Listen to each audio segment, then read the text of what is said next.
Hello, hello, hello, Instagram. This is Dr. Iyabo here on Tea Time with Dr. Iyabo on March 10th. Hi, everybody. How are you doing? I see that my guest is already here. Wow, fantastic. Hi, Gita. I'm just going to wait for a few more people to join and then I'll bring you on. So, hello, hello, every day. You have a treat today. Okay, you're going to have another wonderful treat. The last time I did my tea time was with three gentlemen and we talked about misery in marriages. Today I have my guest who I just came across online. I don't even know, I don't remember how our paths met on Instagram, but somehow, yes, Dr. Folake. Dr. Folake, a friend of mine, sent me her handle and said, I think you'll enjoy this lady's content. Her story is quite similar to yours. And since then, we connected and I invited her to my tea time. So everybody, welcome. I hope you have your journals. I have my journal ready. Have your journals ready. I have my tea ready. And we're going to start. So welcome everybody. I'm going to bring Gita on right now. Hello, hello everyone. As you're joining in, start tagging your friends and invite your friends. It doesn't matter whether they're married or single or divorced or widowed. If you know of any, hi Gita. Hey, how are you? I'm good, good, good. Am I pronouncing your name well? Gita. Yeah, Yeah, perfect. I always want to make sure I'm pronouncing well. So nice to meet you here. This is You, what Instagram does. It brings people together so easily. I can't see you though. I can only see me. Huh. That's interesting. Don't tell me this is happening again. This has happened before where the person I invited couldn't see me. Huh. Oh, Can you see me now? mm-mm. Oh my goodness. I can see you though. I don't know what causes that. This has happened to me once before where my guest couldn't see me. Oh, Uh, interesting. I but the can hear guest, you though. yeah, but the guest, everybody is saying they can see both of us. Do you want to log off? Let's try this, Gita. Why don't you go out and then request to join and I'll accept your request. Yeah, I'm not sure what's going on. Yeah, you know what? Whenever whenever something great is about to happen, the devil always tries those tactics. So let's see if that helps. Can you see me now? No, but it's okay. I can hear you, so that works. Huh. And everybody else can see us, so we're good. Okay. That's fine. That is so strange. After this live, I need to figure out why that is happening.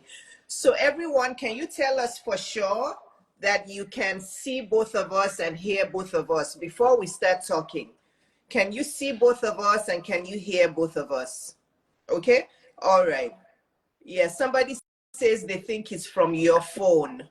No, I did it live earlier today and it worked fine. So I've Did never you seen have a this. guest or was it just you? I was a guest on someone else's one Yeah. Okay. and it worked. It It's was, okay. We are yeah. where we are. Yeah. So welcome, Gita. I'm sure we have a lot to talk about. So I chose this topic because our stories align so much. It's so funny how you can be, at opposite ends of the world with somebody and your stories will be so similar to them Yeah. and you meet and it's just like, wow. So today, ladies and gents, there may be some men on here. The topic for today is lessons from marriage, from divorce and post-divorce. So before we go on, because you guys know I like to talk, and when I start talking, sometimes I just don't stop. But today is for Gita. She's my guest. So Gita, can you please say hi to the audience? Because I'm sure some of my community doesn't know who you are. Just, give them an introduction of who you are, and then I will start with my questions. Thank you. Yeah, I can see some of my people on Oh, as well, which is really lovely. good. Hi, Um, everyone. Hi, everybody. Nice to meet you. My name is Geeta Sidhu Rob, and I live in London, in England. Yeah, I'm an entrepreneur, mother of three, very grown-up children. They're so grown up, we lie about their age instead of mine, because that works as a better way to transform. So, yeah. Gita, how old is your first? Tell us your kids' ages, please. But do you know what? We said we were not going to do that. We were not going to talk about their age. But Oh, they okay. are, they're, I've just, it's Mother's Day in the UK today. So happy Mother's Day to Oh, everybody. oh, thank you. They are 21, 23, and 26 or 27. Okay, okay. Sorry, I didn't get that memo about not saying their ages. No, it's okay. I don't mind. I think it's because I can't see you, so it's kind of hard to go with the flow. I'm a very visual I, person. I'm So, sorry. oh, it's totally okay as long as our audience can see us. So, Gita, what are the lessons you learned? Let me ask you this first. Do you feel like you're now a better person after marriage and after divorce? I mean, define better. I didn't think I wasn't a good person then, you know? So I Yes, don't think that the person I was then was not good or needed improvement, yes. but I'm wiser. I'm Okay, wiser. I'm more experienced. I am more boundaried and more clear. okay. And I was a lot younger then, you know? So there were those things as well. So yeah, it depends on your definition of better. So my definition of better is like I would define myself. I'm turning 54 next month, and I got married at 25. I met my ex from age 17. We Wow. dated for 8 years. We met in medical school. We dated for 8 years, got married at age 25. We actually got married in London, and divorced at age 39. So if I, again, and I know what you mean by define that question, I would say I'm a much better person. I was already a very good person, of course, but I'm even more proud of myself now because of all the lessons that I have acquired through that journey and being able to use those lessons to help people. So that's what I meant. Yeah. I definitely learned a lot of lessons, things that I never thought could happen or would happen. Because I mean, your idea of marriage is so much predicated by how your parents' marriage was, right? Yes. And although it was good and it was bad, there were just things that my father would never have done and didn't do in all the time he was married to my mother before he died. So I definitely learned that there are other ways to live. And one of the things that I like much, much more about me today than I have ever known or liked about me before was that I have a very, very clear sense of who I am. Yes. And that my ability, my desire for approval is not external in any way. I am very highly motivated for internal approval only. I And that is love that. something, yeah, that is something that wouldn't have happened had the joy of my marriage and my divorce not Yes. happened, right? Yeah. And I'll take that as the first lesson you've given us because that is a very, very powerful lesson that many women need to learn. That sense of internal approval Yeah. and being able to move away from external approval. So let's dive in. Tell us, what are the lessons you've learned from marriage, divorce, and post-divorce life? I think that when you are brought up as a woman versus very often versus a man, what there is we tend to have a very strong reward versus punishment type of upbringing, right? And particularly if you're Asian and African and you know, Asian, different Indian and all these stuff. But generally all women in the world are brought up to kind of smile, make people happy, look pretty and all this stuff. Yes. And we're punished for being sexually active, for being open and being objecting to things and, you know, speaking our minds. And so one of the things that was the really clear thing, you know, my marriage, when I walked out on my husband, my ex-husband, we had built a business together.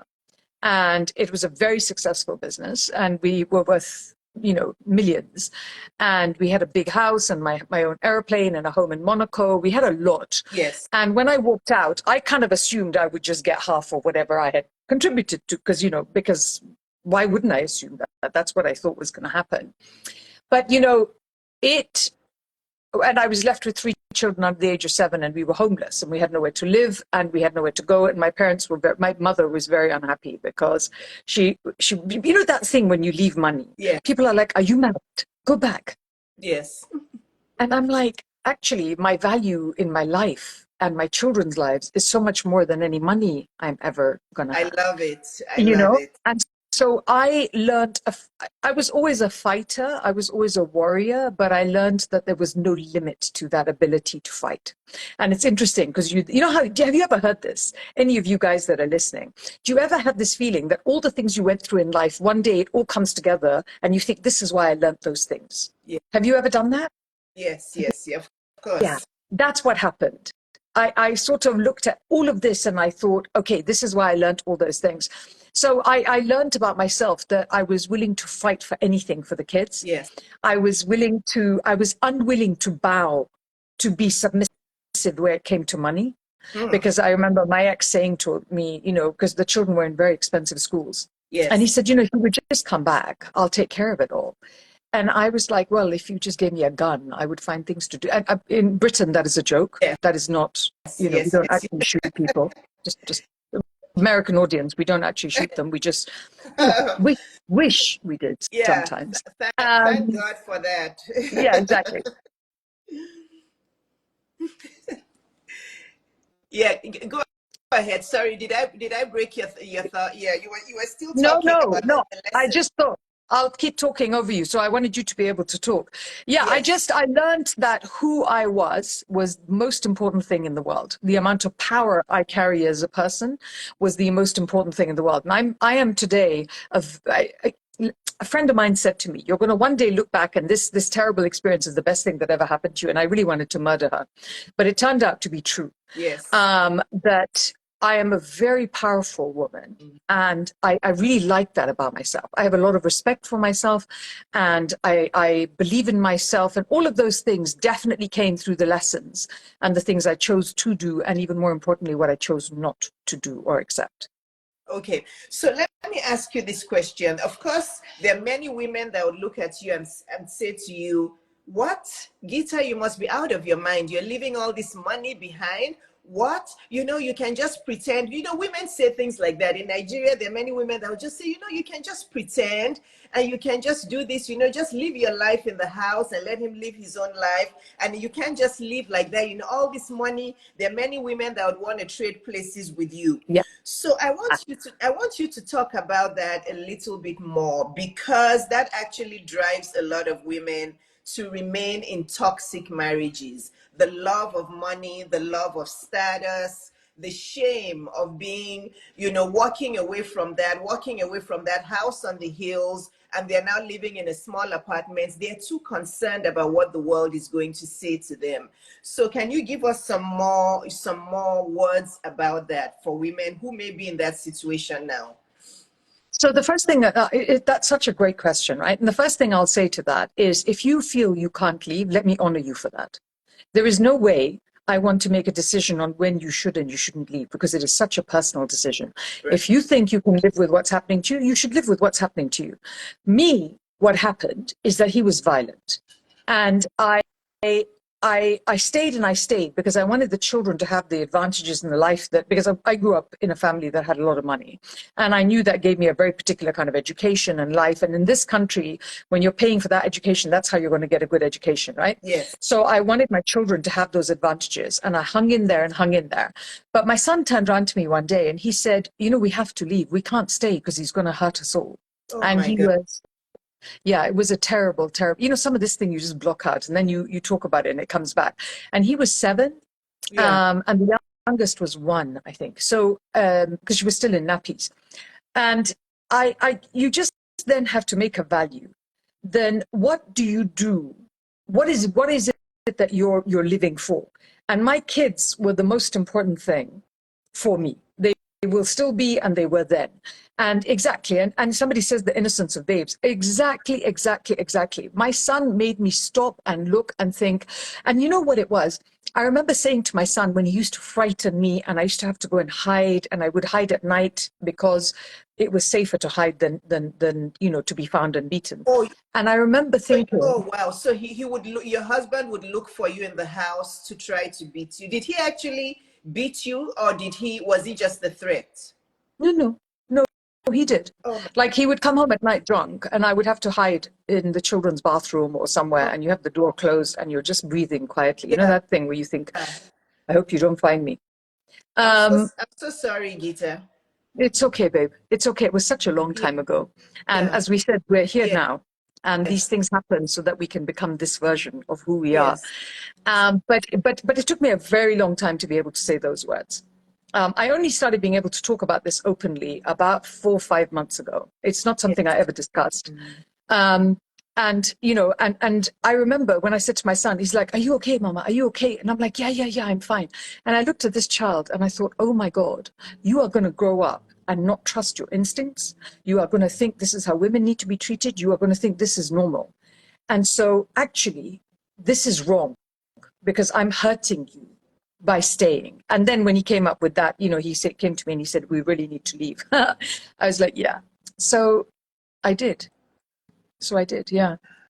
It wasn't easy. It never is easy, I think, to leave your home, to leave your Yes, where you are established. So that's why I don't judge women who don't leave. I don't judge you. I don't think you can be judged because no one knows the truth of what is happening other than you, yes, right? yes, yeah. And and it always looks so good from the outside, and they always look so charming from the outside, and they always look so lovely from the outside, Oh, yeah. and they're none of those things. I know.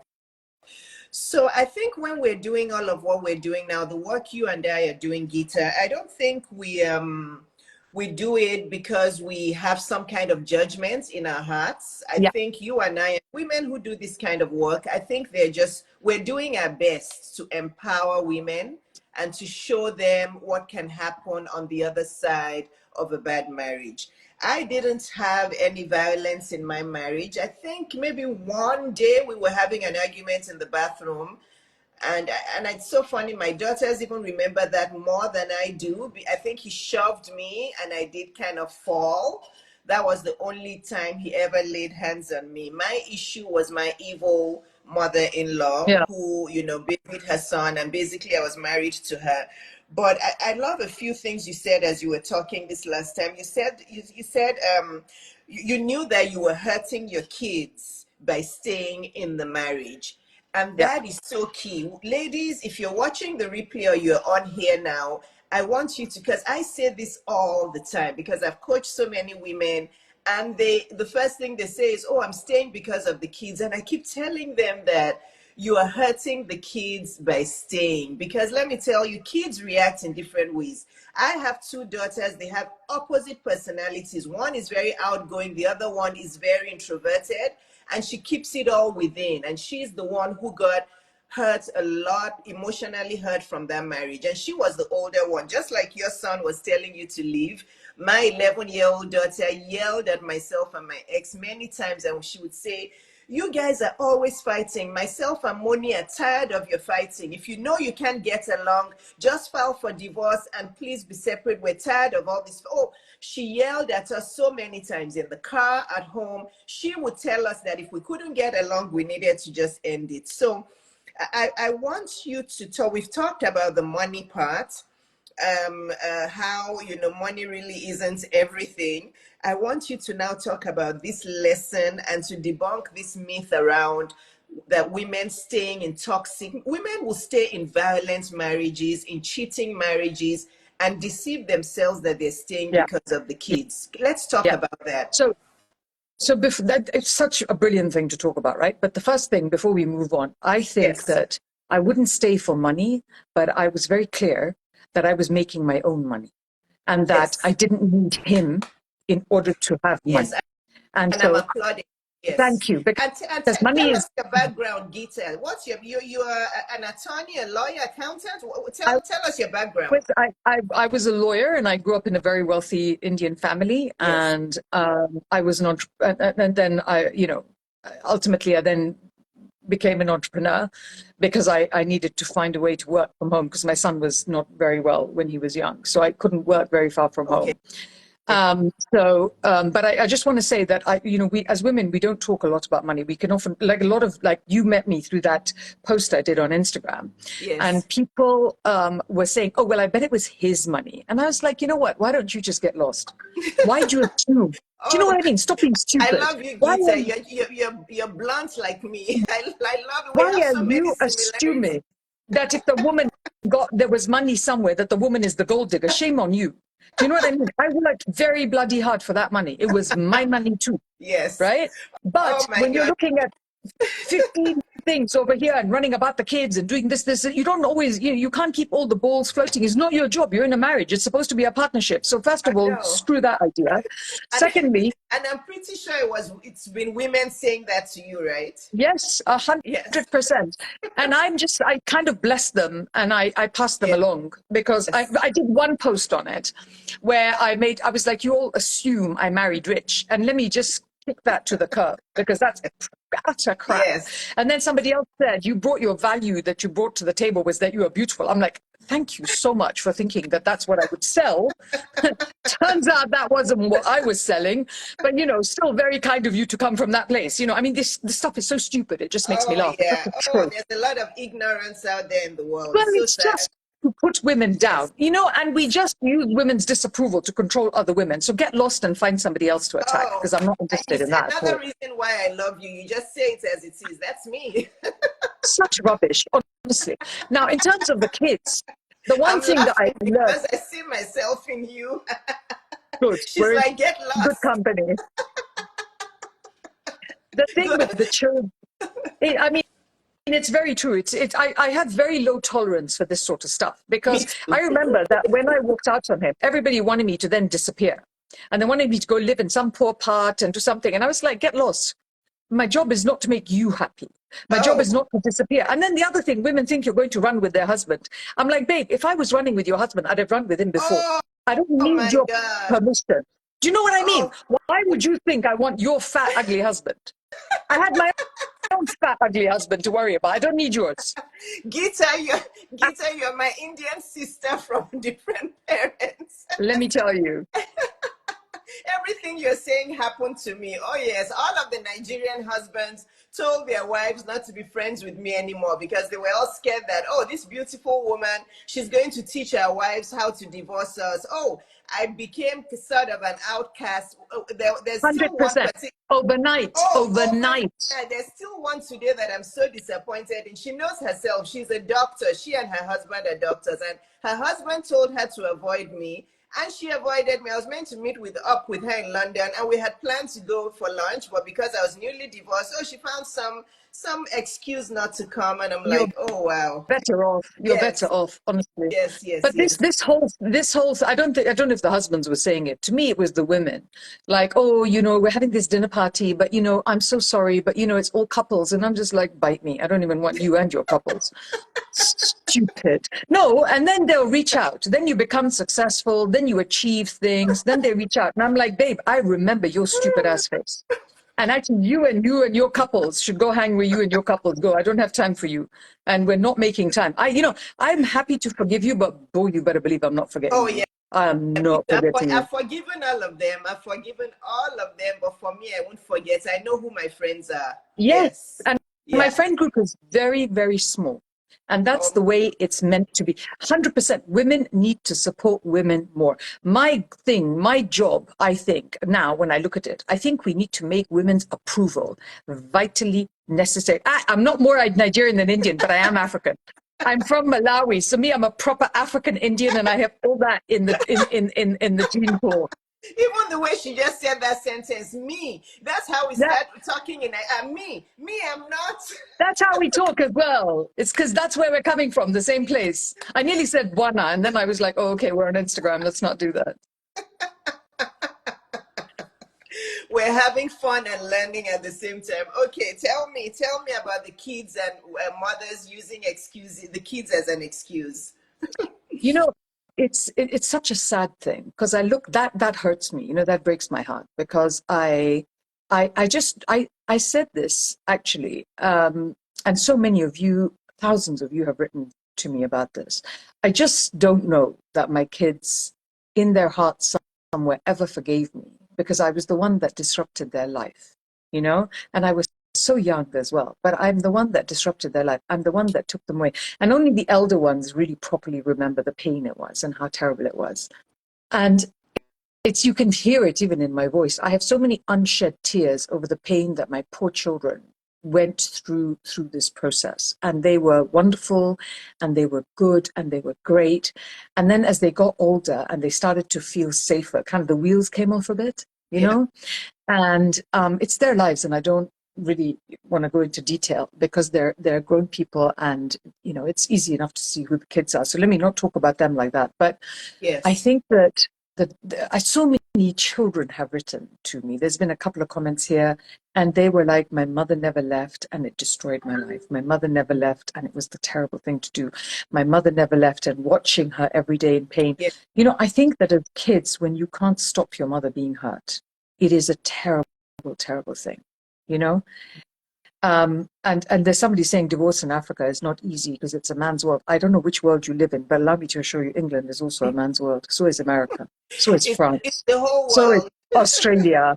There's no place where this is easy, which is why we're talking about it. Because I always think that if I can say to you, when I look like me and I sound like me, that me too, I was divorced and homeless and poor and helpless and a single parent to 3 kids. And then I am where I am today. I don't want you to think that that didn't happen to me. It did happen to me, you know? Yes. So if there's a place where you think, I don't know how I'll ever get out of here, I thought that too. When you ever think, I don't know how I'll ever survive, that happened to me too. When you think, I don't know how I'm going to eat, we lived on £14 a day. You know, we lived on £14 a day, and let me assure you how that's not a lot. And the worst thing, you know, let me say something very frank on top of this, which again we never discuss. My mother, I remember saying to me, no one's going to marry a woman with 3 kids. And I was like, well, that's a friggin' lie. There's a queue of them out the bloody door. They're happy to, by the way. Number one, right? You know this. But number 2, the temptation to let somebody look after you is so immense because it's frightening, it's lonely, it's isolating, and it's all this stuff. And to know that my only thing and everybody does it their way, and I know you did as well, right? For me, it was that I was never again going to have to ask someone for money. Yes. It was going to be me doing it my way, making my decisions. Yes. But I agree with this. What I used to do was it was a form of a prayer, you know, every day. I was like, okay, just please, the best solution where I am. Yes. The best possible solution. And I say this a lot though. I had a notebook with clean paper in it, no lines. And I would draw a line every night down the middle of the page, and on the left-hand side I would write the things I have to do tomorrow, which were, you know, buy shoes, find a way to buy shoes, find a way to eat, find a way to do everything. Yes. And on the right-hand side I wrote the things I'm going to do, and the things I want the universe to do. So on the left was what I was going to do, and on the right was what the universe was going to do. And I left the really big jobs up to the universe because I didn't know how to do that. And I mean, universe, God, whatever.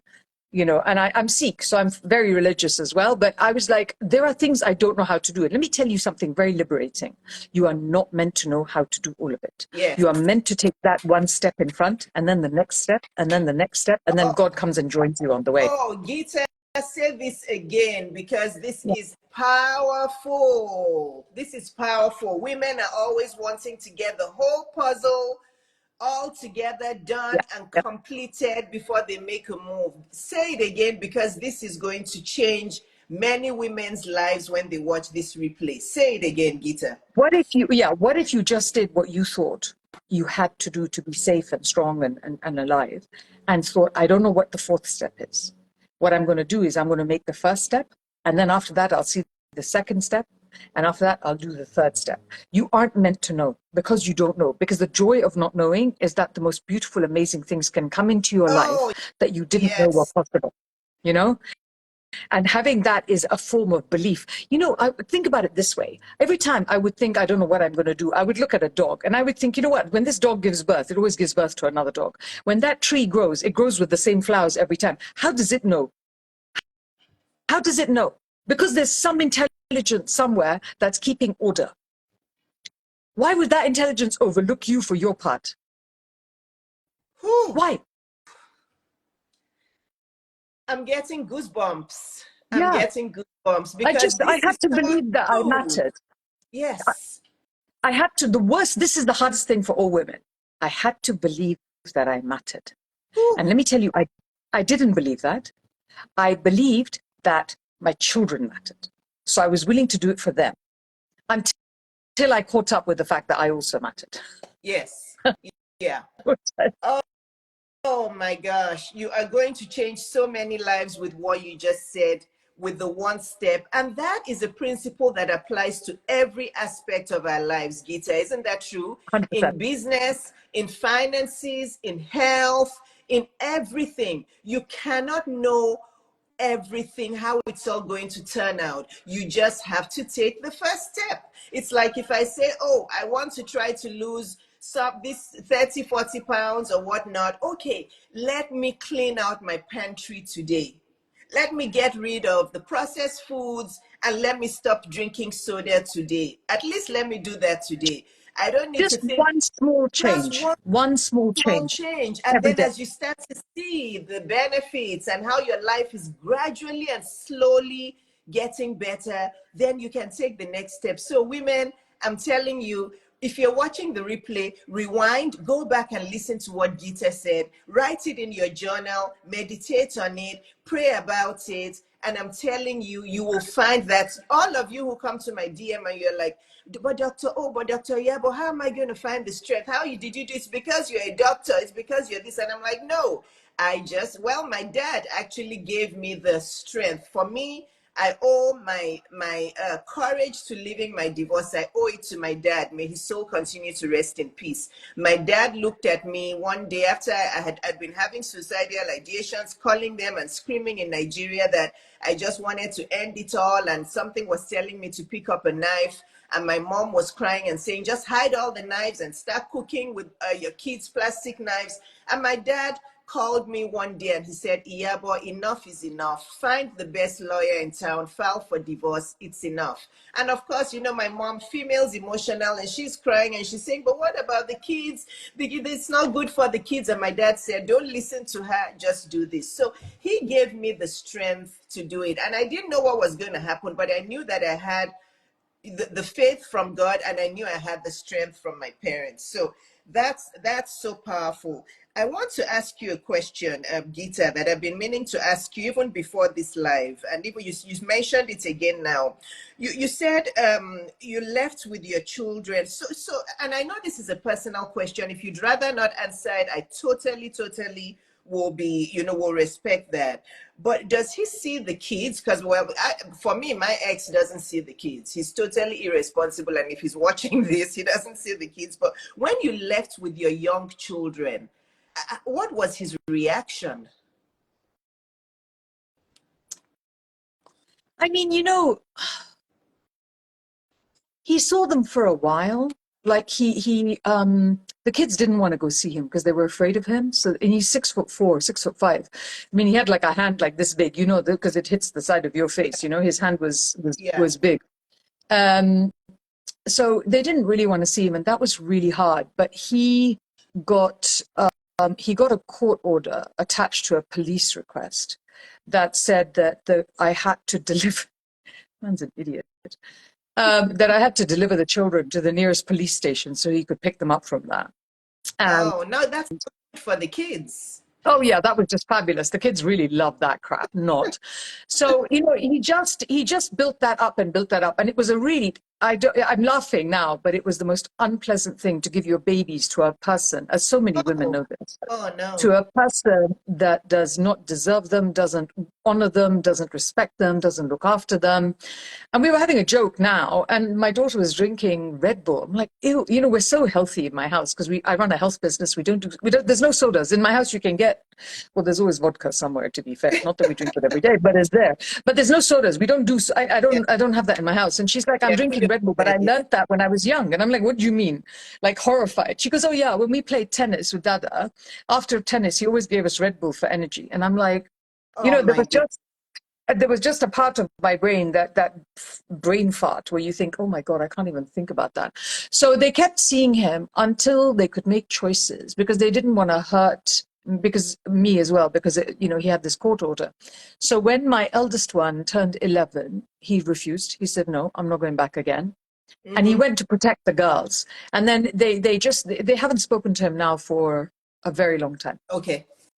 Again, another similarity in our story here. Yeah. My younger daughter doesn't want to have anything at all. My older daughter is getting to the point where she's like, maybe I will, but I'm not sure. Yeah. So, and she's about I think to be they should choose, right? It's their decision. It's their decision. And that's what I love about this phase, because they're adults and it's their decision. And he can't blame me anymore, because when they were still young, I would receive all sorts of texts blaming me about how it's your fault. And you're like, fault. It's your fault. No, you're a raging moron, and that's your fault. And they've noticed. I know.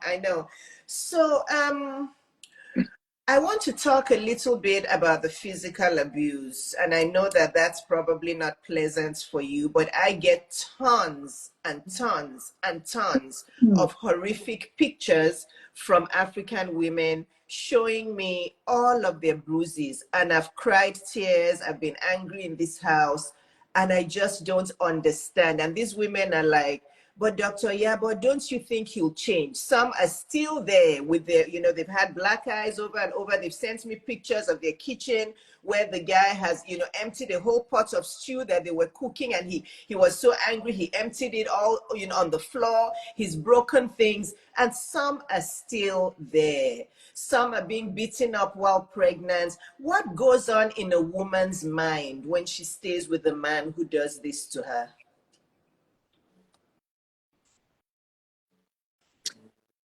I mean, I think it's many things. I think one part of you is so afraid that you have done something to deserve this, that this is your fault, that you are a bad person, and that's why this is happening to you. Wow.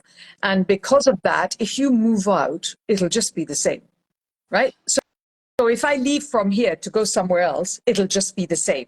Yes. That's a fear. So you're like, okay, I'm already afraid, I'm already thinking, but here's the devil I know versus the devil that I don't know. So I think that plays a very large part in it. I think the fear of the unknown is greater than the fear of the known.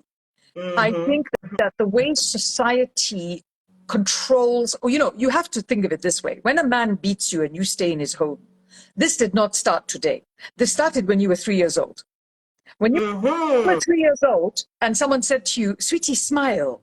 When you were 5 years old and somebody said to you, you will wear that dress because that's what you have to do. When you were 6 years old and neighbor said, be nice, be sweetie, you need to smile. Wow. When you were 12 years old and you were told, do you have to behave like that? Don't talk like that. Don't be too much. Try and be better. This is when it starts. And then the result is that you get this, and then the result is that you get beaten. You didn't get beaten because you suddenly woke up one day and you thought, come beat me. No, you were brought up like that shit from when you were a baby. Wow. Because that's what we do to women. That is 100% what we do to women. We bring them up in a particular way so that they don't learn to think for themselves. Because who's going to do all that grunt work if you turn around and go, I'm not doing that crap, do your own rubbish, and walk off? Where would society be tomorrow? Whew. Wow. You are so right. Yeah. Yeah. I mean, I think that for me, I mean, again, as I say to you, I laugh because I had a violence incident when I was pregnant. I think I was 3 months pregnant with my youngest. And I called the police and they came around. And we were in this huge, 8-bedroom house and the this and the that. And they came in and I was like, I'm sorry, but because I'm pregnant, I'm scared and everything. And this guy, I remember these policemen, it was like they kept me, they were like, why are you still here? I'm like, I don't know where to go. I have nothing to go with. I don't know what to do. And they were so good to me. They said, give us a minute. And they picked him up, walked him. I mean, they literally, because he's very, very big. There were two policemen on either side of him, and they grabbed him from bed. Because after you beat someone, then you go sleep, the sleep of the deserving, don't you? And they grabbed him they dragged him down these stairs, and they took him in the freezing cold in his boxer shorts into the back of a police van and threw him in. and they didn't, I say this and it sounds like a movie. God, I try not to think about this shit. And he didn't come back for 2, 3 days. I don't know what happened, but I wasn't looking for him because, like, what am I going to go to looking for him? That was probably your Uh, peace time. You had peace during that no, time. these guys had a conversation with him. And Mm. like all men that do things like that to women, you're a coward, right? Yes, yes. And these guys, they drove past my house every night for about 2, 3 months. One guy would ring me every week and say, Oh, "Hi, how are you?" And they were so good to me.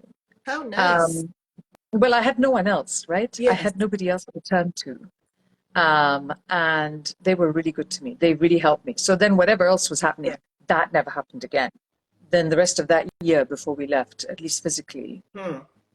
that didn't happen. I have two questions for you, and then we'll go to questions. Do you have about 10, 15 minutes more? I have time. I'm not doing anything. I'm here. Oh, very good, very good. So, women who stay in situations like yourself, in your situation and my situation, I want to keep going back to the kids because I think this is how we're going to intentionally stop this cycle of abuse and toxicity. I always tell the women that think about it, and this always strikes, a big aha moment in them, and they're like, "Oh, you're right, Dr. Iyabo. I've never thought about it that way." As your daughters and sons are watching you in that toxic environment, do you understand that you're continuing the cycle?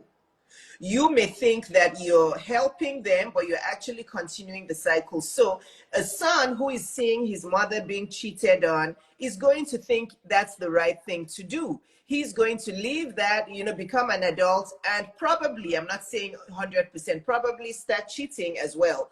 The girls that are watching you stay in that kind of environment are going to think, oh, that's how it should be, and they will probably stay as well. So this is how that cycle just continues and continues. Because for me, I'm so happy that I was able to take, the 8 single divorce years off and meet my wonderful husband. Because now my children see, how a happy marriage should be. They saw that in their grandparents. Thank God, my mom and dad, I mean, they were the best role models for my kids. My kids still say it all the time. They're like, and I'm sorry to say this, but it's what my kids have gone through. They don't trust any black man. They're like, you know what? It's only grandpa grandpa is the only good black man out there. They say this a lot, in funny ways with jest, but I know they're probably serious. So, and I want us to go back to that, how that generational toxicity just keeps getting passed on and on subconsciously,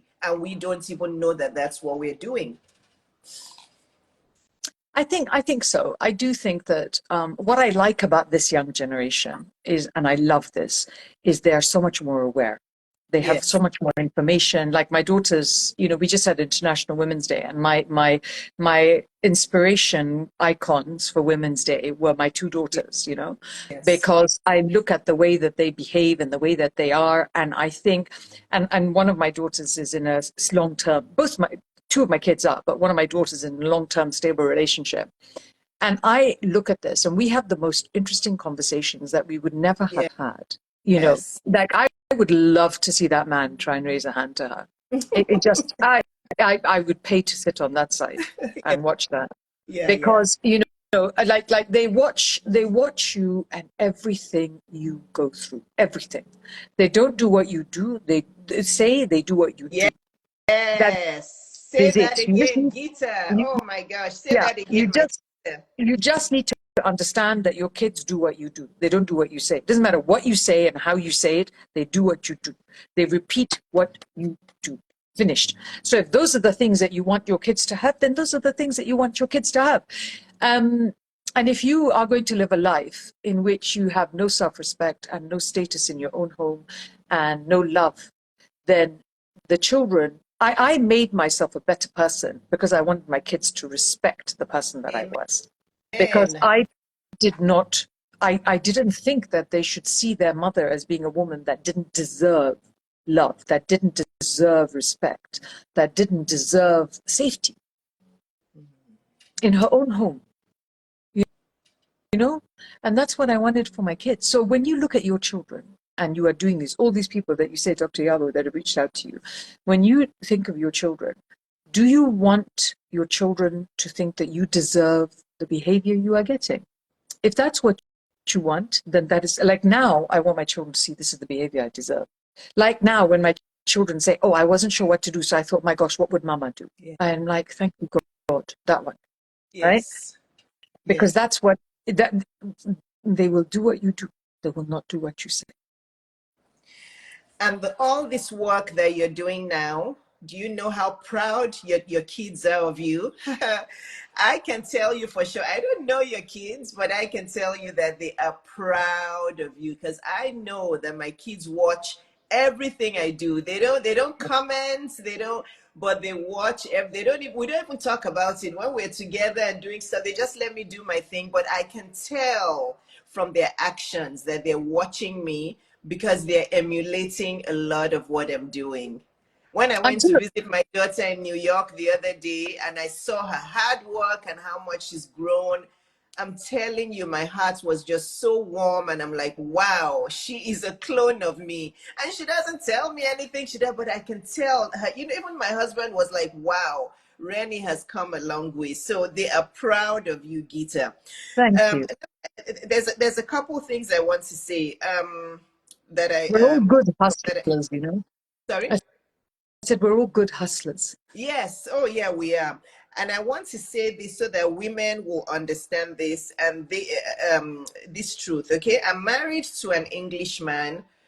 He's 6'4", born and raised in London. We met here in Atlanta on Match.com. I was previously married to a Nigerian man, and that marriage, as you all know, the story was hell on earth. But I'm married to a wonderful man now who's English, who's 6'4", had a positive father figure, positive parents. He's just such a blessing to me. Gita was also married, if I'm wrong, please correct me, to an Englishman. He was Swedish. He was white, but he Oh, was Swedish. so he was Swedish, so similar European. Let's just say European man, like you describe him, big man, 6'4". So women, good and bad, exists in every race, in every culture. So please don't look at Dr. Iyabo and say, oh, she's married to this white man and she's happy and I want to get married to a white man. That's not all. Yes, a switch went off in my brain and I still cannot switch it. And I don't need to switch it off because I'm happily married. But after I left my husband, a switch went off in my brain that, Iyabo, stay away from black men. I can't help it. It's the switch. It's my PTSD. It's what happened to me. So as much as they were all interested and chasing me around on all online dating and working, I just was not interested. So, but that is my story. But just make sure that you do your due diligence when you are, at looking for that man, that you're going to choose as your future husband. Don't do it because somebody else did something. I wanted to point this out because, looking at us, our stories are similar, but that part, do you have anything to say about this? I really wanted to say this out to women that, you just don't know until you know. I think that I agree with you entirely. I think that whether a man, like I have people say to me, "Oh my God, like would you ever marry a rich man again?" Sure, I'm not going to hate you because you can go and buy me an airplane. You should totally feel free to bloody do that. But Like, why would you want to marry a poor man when you're a successful woman? but, why would you choose to marry a man based on his wallet? In the same way, don't choose to marry a man based on the color. I You know. know, there are so many things that work for us culturally when people come from the same kind of background we come from. Those things really help. But ultimately, if you're going to go and marry a man, that man has to be spending time proving they're worthy of you. And we are not taught that. We are not taught that as women. Now, if I'm looking at a guy, I'm like, well, you better be showing me, what is the point of you in my life? I sit in my life and I have everything that I have and I'm successful and all those things. So I like men. This is not, oh, I never want another man again. No, I have a very successful relationship. I just would need to understand what the point is of you in my life. Yes. And so instead, what we were taught when we were younger is to find a good man and keep him. No, you better be working why you need to keep me. Let you be Yes. working how you're keeping me, and are you worthy of me? Yes. Yes. You know, yes. and that is my one learning. What is the point of view in my life? If I can understand what that is, then that's good, isn't it? Color, Yes, absolutely. wallet, none of those things matter ultimately. Yes. Although a sense of humor, man. Oh my God, Oh without a yeah, sense of humor, that's important. please, Oh, please, that's please, important. My please take ex was away your very, oh application yeah, without a sense of ex was humor. very serious. I could not deal with the seriousness. Any little thing you said was like you were saying it. Yeah, I could. Yeah, humor is very But you know important. what, Iyabo, do you Yes, not think, I'll tell you, let me interrupt you for a moment. When you go yes. through these kinds of things, these terrible, life-changing, traumatic things, one of the things it has taught me is that I'm actually deeply frivolous because Mhm. the beauty of life comes from being able to laugh at stupidity and enjoyment. And Yes, if yes, yes, don't give up your ability to laugh at life and to laugh at joy and to be frivolous yes, and just laugh because it's funny. yes. Because those things are the things we lose. Because if we are going to show all this trauma happened to us, we need to be a victim so everyone can see I carry Oh my no, pain. No, no, it's all terrible. It happened to me. Oh, please, for the love oh of no, God, no, just no. stop.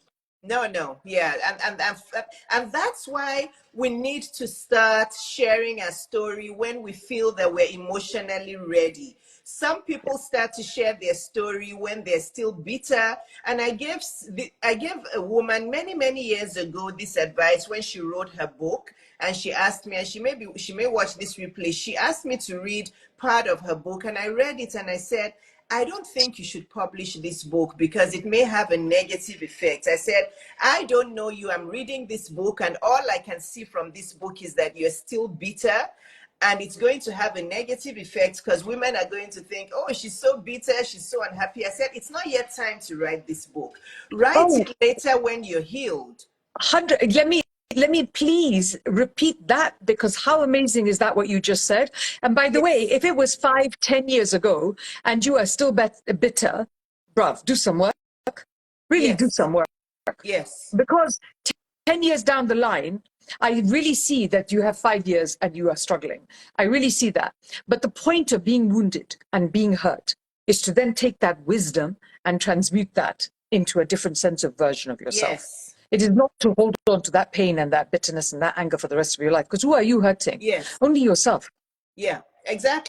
And I told her, I said, this book is not going to have a good effect. And I Good don't for want to you. say everything out because some people may know her. And like I'm clairvoyant or psychic or something. I think about a year or two after that, she actually had a very bad medical event that You almost see, took her because the life. poison inside Yeah. yourself that you are carrying, So I being could, angry at someone else, was it, exactly. who said this? Was it Nelson Mandela? He said hatred is that you hate that person and drink the poison yourself. I I know. mean, I don't told do her, it. I said, you know what, after you make such a, you should be healing and getting better with or without a man. I posted a reel just before this live about all of the wonderful things that happened in my 8 single divorced years. I posted it out there and I'm like, women, being single is fantastic. Being married is only fantastic if the man you meet can make your life better than it was when you were single. So I could tell when I read the excerpts from her book, I could tell she was still holding a lot of anger. And when she sent me a text and said, do you know where I've been off Instagram? I had this so event. I almost died. And I thought to myself, I didn't say it to her because that would have been, not a good thing. I thought to myself, I'm like, who? All that anger within her led to her having these bad medical events that could have taken her life. She was only in her 30s. It's so bad. But you know, I think there's a place where when we as women, and I have made, reels and posts about this because I really believe this, we tend to victim bond. You Mm, sit down, I'll show you my pain, you show me your pain, and then, oh, and then we get to talk about our pain. And let me take the other way. I'm happy to ambition bond with you. When you succeed and you have no one to tell, please come and tell me. I will yeah, celebrate the crap out of that that for you. is Because me. yes, because there is no place, I think, where you need to keep hold. There is a place where women get hurt so badly. Mhm. We get let down so badly. We get damaged so badly. And I see you, I hear you, I feel you. That happened to me. And the reason we are talking about these today is to show you that there is life after that pain. There is life after that damage. There's life after that trauma. And there are people here that will help you like Dr. Iyabo will, like I will, that will help you to get past so many people. But don't sit in that space, because you may as well have stayed in the marriage. Shift it. So correct. So, are we ready for questions? Let me. One of the questions is for me, but I'm going to ask you the questions for you first. A lady says, should I be the one to file for divorce since he has moved out of the house since 3 years ago? Yeah, go for it. Yeah. Yeah. Okay. Straight to the point. Whoever asked that question, yes, go for it. Next question. I left an emotionally abusive relationship slash marriage last year with my son. I don't know what is next. Oh, okay. I guess that's just a statement. You don't have to know what is next. Maybe you missed the beginning part of this, but Gita shared very powerful statements about you don't need to know what is next. Just take step after step after step and you'll be fine. Next question. How do you categorize a man that intentionally ignores you and doesn't care for your upkeep in the name that he doesn't have? I don't know what that means. We're in different locations and he calls occasionally and doesn't last 2 minutes. Okay. So basically, This is not someone you're in a relationship with. You're in a delusional with them, but you're not in a relationship with them. Let's just be very clear. No, I don't know what you're doing there, but you may as well find a pen pal and write them letters and never see them, because that's not a relationship. Gita, now I see why we're spiritually aligned. Do you know what I mean? I refuse to love and value and worth and think of you with worth if you're not going to treat me like that. But you know what, Gita? There are thousands of women in delusional relationships like this. They actually delude themselves that they're in a relationship. This man doesn't care for them, ignores them, is hardly home, and they're still hoping he'll change. So the person who asked that question, how do you categorize a man that intentionally ignores you? You're not in a relationship with him. Please value yourself today and move on. Block him and move on. Because the minute you create that space, let me give you one piece of advice. Nature abhors a vacuum. You need to create a vacuum by dumping that person and releasing them for something good and you to come in. Absolutely. Absolutely. Many women need to learn that lesson. Last question for you. What have you learned about yourself after your experience coming out of a marriage? I think you answered a lot of those, but maybe you can just summarize something for this lady. What did I learn about myself? I learned about myself that I'm an incredibly powerful woman and that matters to me more than anything in the world. I love my power. I love my sense of power, and my power comes from my femininity, which is a very unusual concept because in today's world, we teach women to men and women, not to respect the feminine, not to respect the emotional, feminine, weak people and all this crap that we talk about the feminine. The feminine gives birth. The feminine is the strongest thing in the world. And so for me, the alignment, which is the thing that I teach, that empowerment comes from my being at my most feminine. I learned I am insanely powerful, and I learned that I like that a lot about me. I love that answer. Gita, please, can you give us a couple,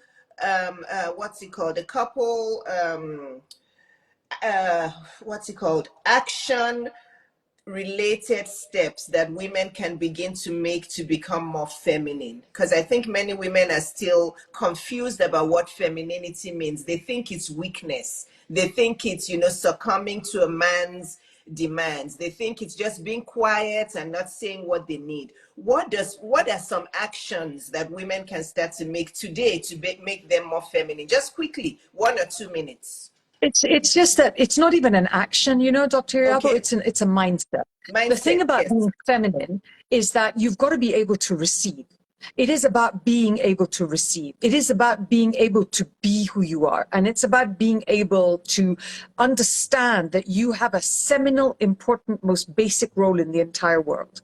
And the world would not exist without you. Now, how important does that mean that you are? But that femininity isn't just an external thing. It is that femininity is an internal thing, because we give and we give and we give as women. So it's very hard for people to give to us, to look after us, for us to receive. But receiving is the most inherent part of being a woman. And so if you're going to go for being feminine, the part where you can flow, the part where you can receive, the part where you can be soft and kind and gentle to yourself means that you can be to someone else. And there's the core of your femininity. You know, masculine is very much implementing, doing, getting things done. And the feminine is about strategic, being, understanding, creativity, and thinking. Now, that does not mean you should sit and play with your navel. You know, I run a successful business and that's what I want to do. But my femininity is the primary source of my power. And if I was a man, my masculinity would be the primary source of my power. But what we do is we fake being men, and then we can't become powerful enough, because a fake is never as powerful as the real thing. So is it okay to then expect to receive gifts from men? Is that part of our femininity? Yeah. Should we be, Why because wouldn't you? As long men as you don't. expect gifts? I have a little problem with that. Yeah, I'm not a fan of you expecting anything. Why should you expect? Can't you get up for your own butt and do your own stuff? Okay, so I want, because when we say women should receive, many women term that as, oh yeah, why isn't he giving me gifts? Why isn't he giving me? No, because it's not about just gifts. It's about maybe getting some help. It's about Yes, getting support. It's about letting the universe deliver good things to you. Because you know the universe is going to give you more than any man that you know, right? How is this just about gifts? If you're only looking at how you're going to receive gifts, then you have way other problems we should talk about. And so okay. Dr. Iyabo needs to help you. Yes. Thank you. I'm going to ask the last question, which was for me. Dr. Iyabo, does it mean that yours was more of emotional and verbal abuse from your ex? Basically, I just had an overbearing mother-in-law who did not let me enjoy my marriage. She controlled her son, controlled me. She acted very differently when he was around, acted differently when it was only me. I just had, an awful time because I don't even, I've discussed this many times. It was just, I was married to a mommy's boy, and it was hell because this woman was not happy and she just wanted to ruin that marriage at all costs. So yeah, basically mine was more, and unfortunately that verbal abuse continued with one of my daughters even after our marriage from him. So yeah, but yeah, correct. Gita, do you have any questions for me? And then if you don't, this is it. No, but I wanted to say that we're launching this new certification for women. Okay. And I'm speaking at the UN on the 20th of March, Another which is in. similarity. I spoke 3 times at the UN. Good for you. I'm speaking in 10 days. So I want everybody to just quietly pray that I don't fall flat on my face and I don't forget everything I'm going to say. That's all I'm asking. I'm willing to receive that completely. Yes. And we will pray and pray and pray. And even if you forget, just do what I do and just say, oops. Everybody, yeah, because it's fine. I'm sure even Oprah sometimes forgets what she wants to say. 100%. Yeah, but you will be fine. But in fact, before we finish though, how can women come to buy into one of your services, your coaching, your mentoring? Please tell us what you offer and where should women go to enroll in those? Thank you. I run an organization which is called GSR, my initials, coaching. So you can go to gsrcoaching.com. You can go on Instagram and click the link in the bio. And what I do is I help driven women feel successful, feel good, and come into alignment. And the more powerful you can be, the more successful you end up being. And so those things are really important in life. And that's what I do. Wonderful. So they can just follow you on Instagram, go to your website, and they'll find all that. Okay. Exactly. Gita, thank you so much. When I come to England this summer, we have to meet up for tea. Yes, please. I can't wait. Yeah, I'll share my dates with you. We'll be there in July by God's grace. I'd love to meet you in person. And thank you for having me. you so much. God bless. Thank you, everyone. The replay will be on my Instagram and on my YouTube. Thank you. Thanks Bye-bye, for everyone. joining. Bye.